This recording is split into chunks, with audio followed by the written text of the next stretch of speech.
Imagine your phone, okay? Or maybe your electric car, if you have one. Even just the power grid that, lights up your city. What's the one thing, the sort of unsung hero connecting them all? It's copper. Yeah. I mean, it's not just some industrial thing you never think about. It's practically everywhere in our daily lives. It's kind of the backbone of all our modern infrastructure. So today we're diving deep into a really fascinating document. It's from the Ministry of Mines, Government of India. It's their vision document on copper sector. Right. And our mission really is to give you, our listener, a kind of shortcut. Get you properly informed about why copper is suddenly this critical strategic mineral. We'll look at the global picture, all the challenges there, and then most importantly, India's really ambitious plans and the critical strategies they're putting together to secure their copper future. Yeah, it's actually remarkable how deeply intertwined copper is with the future we're all building, especially when you think about things like clean energy, electric vehicles, that whole transition. What we want to do today is connect those dots for you, not just throw facts out, but highlight why. Why these trends, these policies really matter for global development and specifically for India's big vision that Viksit Bharat at 2047 goal. Okay, let's start with the big picture then. Why is copper just so indispensable globally? I mean, it really is a kind of wonder metal, isn't it? Beyond the uses everyone knows, what are some of those unique properties that make it so vital? In energy, construction, electronics, even healthcare. Absolutely. Copper really stands out. It's got exceptional electrical conductivity, right? Wow. And thermal conductivity, too. Plus, it resists corrosion naturally, and it even has antimicrobial properties, which is quite interesting. These aren't just like nice-to-haves. They're fundamental for modern tech. And what's becoming super significant now is its role in the circular economy. Copper has one of the highest recycling rates of any metal. It keeps its properties even after being recycled over and over. And recycling uses dramatically less energy than producing new copper from ore. Huge difference. Okay, so it's crucial. Given that, what's the global demand outlook? Because the numbers I've seen are, well, they're pretty staggering. They are eye-opening, yeah. Global refined copper demand, it's projected to basically soar from around 26 million tons today to something like 53 million tons by 2050. Just think about that. Doubling demand in less than 30 years. That's not just a small increase. It implies a massive shift in, well, everything. Global infrastructure, energy use. Right, so what's actually driving that kind of explosive growth? It can't just be, general economic expansion, can it? No, exactly. The document points to some really clear megatrends, one of the biggest. Yeah. Definitely the clean energy transition and the boom in electric vehicles. Just look at renewable energy capacity globally, it jumped 50% in 2023 alone. 50%. And EV sales, we're looking at maybe 17 million this year, heading towards, 31.5 million a year by 2030. And the key thing here is that an EV uses significantly more copper, sometimes like 3 or 4 times more than a standard petrol or diesel car. All the wiring, the motors, the batteries, the charging point. That's a huge factor. Yeah. But it's not only green energy driving this, is it? Urbanization is another massive one. Oh, absolutely. You've got, 56% of the world living in cities now? And that number is expected to double by 2050.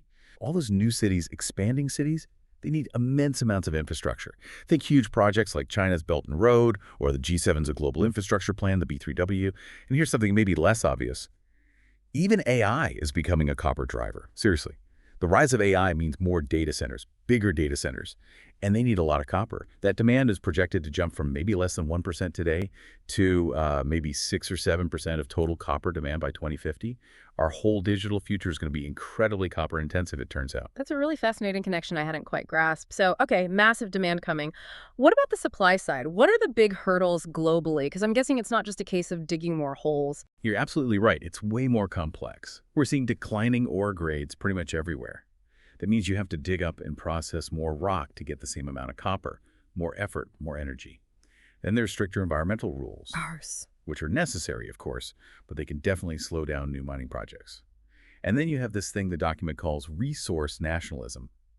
We've seen big examples, right? Like the sudden closure of that huge Cobre Panama mine, or Indonesia banning exports of copper concentrate. Things like that really tighten up the global supply chains almost overnight. Add in rising costs to operate mines, plus the simple fact that finding big, new, high-grade deposits is getting harder. The document mentions only 3 major new discoveries, adding about 5.6 million tons in the last 5 years. That's not much, globally speaking.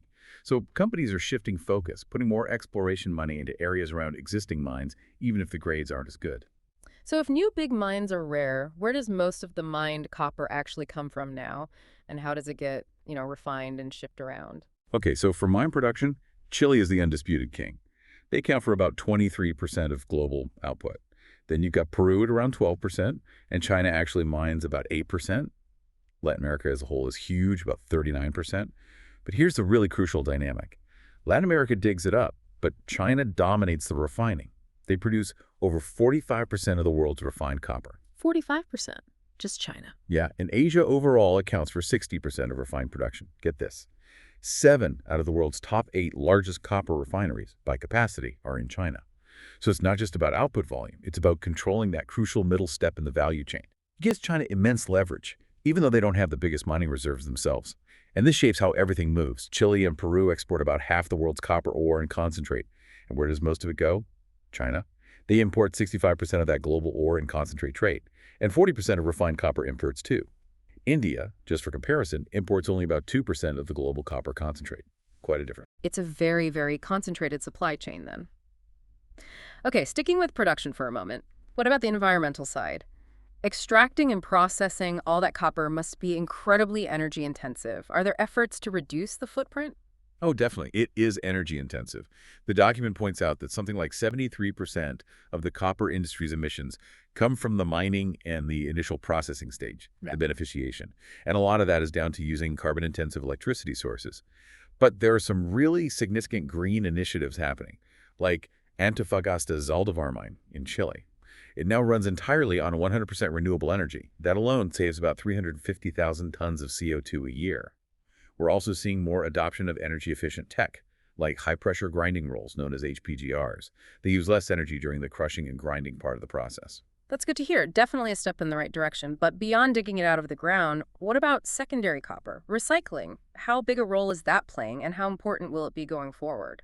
It's becoming hugely important, exponentially so, really. The share of secondary or recycled copper in total refined production is expected to climb, from maybe 17% now to around 22% by 2035. And this is driven by, well, sustainability goals, obviously, but also by strategy reducing reliance on primary raw materials, which can be volatile politically and price-wise. China, for example, already gets about 25% of its refined copper from scrap, and globally the figure is around 8.5 million tons of copper being reused each year. It's absolutely vital for supply resilience in the future. Okay, let's pivot now and focus on India. The document talks about Viksit Bharat at 2047. India's really ambitious goal, right? Becoming a $35 trillion economy. Big jump in per capita income. So given everything we've just discussed about global copper dynamics, how does copper fit into that huge national transformation plan for India? It's completely foundational. No exaggeration. India has officially classified copper as a critical mineral. It's essential for the green energy push, for the EV transition everyone's talking about, and also for defense sectors. So the big question becomes, how much copper will India actually need to fuel this vision? The projections are pretty dramatic. Demand is forecast to hit 3 to maybe 3.3 million tons by 2030. And then looking further out to 2047, somewhere between 8.9 and 9.8 million tons. It's like a 6 to 6.5 times increase from today. Just massive. Wow, 6 times. Yeah. And put it this way, India's per capita copper consumption right now is tiny. About half a kilogram per person in 2022. Compare that to China's peak, which is over 10 kilograms, or Germany at over 13 kilograms. That huge gap really highlights the potential for growth in India, but also, frankly, the scale of the challenge India faces in meeting that future demand. Those numbers really paint a picture of a massive industrial shift underway. So domestically within India, where is copper being used most right now, and what are those sort of newer drivers pushing that demand up? Right now, the biggest chunk, about 43%, goes into building construction. Makes sense. Lots of wiring. Then you have automotive at around 11%, and consumer durables, appliances, and electronics at 12%. Also significant, you look at these specific copper products, it's mainly copper rods, about 65% of demand, mostly for electrical uses. But the really interesting story is the new drivers. The whole net zero transition, thanks to renewables, EVs, charging infrastructure, that accounted for about 4% of total demand in the last financial year, FY24. But crucially, that 4% segment grew by 27% compared to the year before. It's accelerating incredibly fast. That's where a lot of the future growth is coming from. Okay, so demand is clearly set to explode, but the document seems quite stark about India's domestic supply situation. What's the reality on the ground with reserves and mining inside India? Yeah, the reality is pretty challenging. India does have copper ore reserves, about 1.66 billion tons estimated, but only a small fraction, less than 10%, is classified as actual reserves, meaning economically viable to extract right now. That works out to just over 2 million tons of actual copper metal content. Rajasthan has the biggest share, over half. But here's the kicker. Hindustan Copper Limited, HCL, is basically India's only domestic copper miner. And their production hasn't really grown, it's stagnated. And that's due to a whole mix of things. Delays in getting approvals, operational issues, and the tricky, expensive shift towards more underground mining as the easier surface deposits run out. So if domestic mining is stagnant, that must mean India is incredibly reliant on imports, right? Which sounds like a major vulnerability. What does that dependency look like? It's a huge issue, critically important. Right now, almost 90% of the copper concentrate India needs for smelters has to be imported.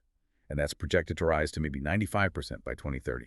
95% import dependency. Exactly. And you can see the economic impact. The trade deficit just for copper Right. blew up from under $1 billion in FY17 to $6 billion by FY23. And it gets worse, actually. India used to be a net exporter of refined copper cathodes. But after the closure of Vedanta's big Sterlite copper smelter back in 2018, India actually became a net importer of the final refined metal, too. It just underlines how urgent it is for India to get these strategic interventions right. Okay, so that brings us to those interventions. With this clear supply gap and growing import reliance, what is India actually planning to do? The document lays out some past actions, but also this big forward-looking roadmap for 2030 and 2047. Right. They haven't been totally idle. Since around 2015, there have been steps. The MMDR Act, for instance, that's the Mines and Minerals Development and Regulation Act that was meant to streamline how mineral blocks are auctioned off. We've seen the impact of smelter closures, as I mentioned, but also new capacity coming online, like Adani's big Kutch copper refinery project. And importantly, they've tweaked some policies, reduced import duties on copper scrap and concentrate to help the refiners, and brought in things like a quality control order and a reverse charge mechanism for scrap, trying to get a better handle on the recycling market. Okay, so that's some of the groundwork. But looking ahead, that roadmap for 2030, 2047, what are the main pillars of the strategy to secure this critical mineral? Well, a huge focus is just finding more copper, aggressive exploration. That means pushing harder on domestic exploration, both greenfield, looking for totally new deposits, and brownfield, expanding known ones. They're even looking offshore at deep-sea exploration. There's this Samardrayan mission aiming to develop the capability to explore the seabed by 2026. But beyond India's borders, there's a strategic push to partner with copper-rich countries. They've set up this entity called Kabil Khani Badesh India Limited. Its whole job is to identify and help acquire stakes in mineral assets overseas, specifically critical minerals like copper. That makes a lot of sense looking abroad. And securing the supply chain must be key. What else is in the plan for resiliency? Yeah, it's crucial. We're just talking about fast-tracking the reopening of stalled mines, making it easier, maybe duty-free, to import the big, high-capacity mining equipment needed. Also, reviewing India's free trade agreements, FTAs, to see if they can lock in fixed quantities of copper concentrate supply. And very importantly, fostering more government-to-government, G2G partnerships, to acquire those foreign assets. It's kind of similar to what China did, right? China invested something like $16 billion in nearly 90 overseas assets since 2010 to secure its own raw materials. India seems to be looking at that playbook. And it's not just about getting the raw ore or concentrate, is it? They want India to become a major processing hub itself. Exactly. That's a big part of the vision. The long-term plan involves adding maybe 4 to 5 million tons per annum of new smelting and refining capacity within India. They're talking about significant financial support, maybe duty exemptions, to encourage this investment. But that raises a tricky question. How do you protect these new domestic smelters, especially when global market conditions get tough? Specifically, the document talks about treatment charges, or TCs. That's the fee miners pay smelters to process their concentrate. Those TCs absolutely plummeted, even went negative in late 2023. Negative. Wow. Yeah, meaning smelters were basically paying to get concentrate. And the forecast is they could slide even lower, maybe down to $8 per ton by late 2025 or 2026. That puts enormous pressure on smelter profits. So the document advocates adjusting India's duty structures somehow to shield domestic players from these kinds of global market swings. That sounds like a really tough balancing act. Okay, and the final big piece seems to be recycling or secondary copper. How are they planning to boost that? Yeah, it's seen as a vital pillar. The goal is definitely to promote more secondary refining within India, aiming for maybe 15–20% of all the available scrap generated in India to be processed domestically in the long run. How? Well, providing financial support for setting up modern scrap processing facilities and implementing stricter policies, maybe like a green fence policy, similar to what China did, to restrict imports of low-quality mixed scrap. Keep the quality high. There's even a proposal mentioned to potentially ban the export of high-grade copper scrap from India to make sure that valuable material stays in the country for domestic use.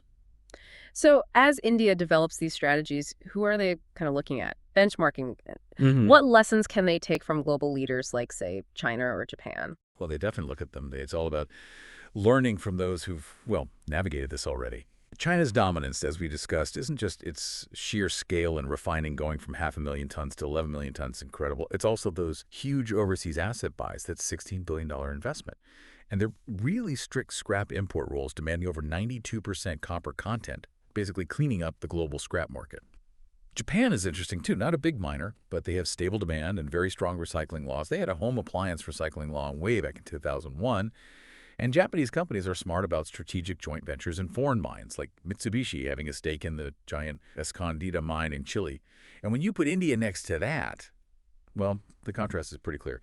India's stagnant domestic mine production, very limited success so far in acquiring overseas assets. It really highlights the gap. It starkly shows the kind of path India needs to forge to secure its copper future. Yeah, it's clear this isn't just some abstract policy paper. It's grappling with really complex, real-world challenges for everyone involved: miners, smelters, recyclers, the companies using copper, even local communities.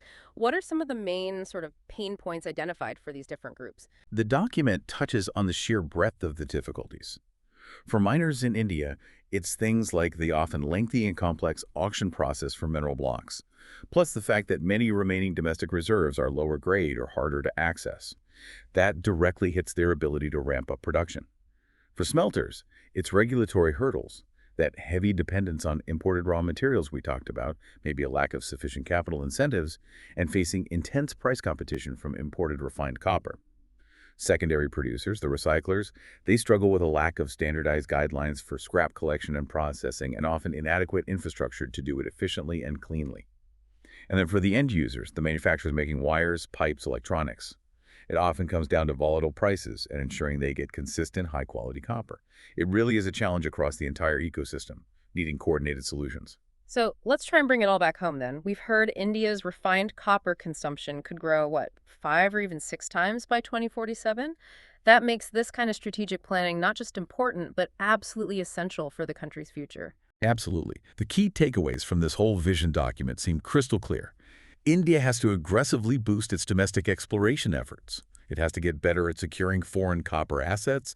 It needs to build out robust domestic processing capacity, those smelters and refineries. And, crucially, it needs to streamline and scale up responsible recycling.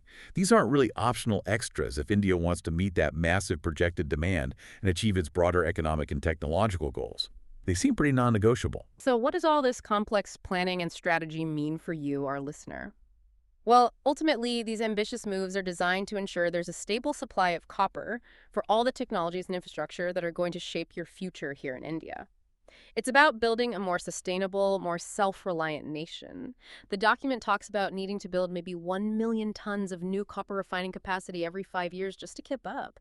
So perhaps the next time you, I don't know, plug in an EV or see a new apartment building going up, or even just use your smartphone, maybe take a second to consider that incredible unseen journey of copper that made it possible, and the huge strategic foresight needed to make sure it keeps flowing.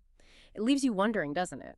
What new innovations, maybe in technology or policy, do you think will further reshape copper's story, both around the world and right here in India?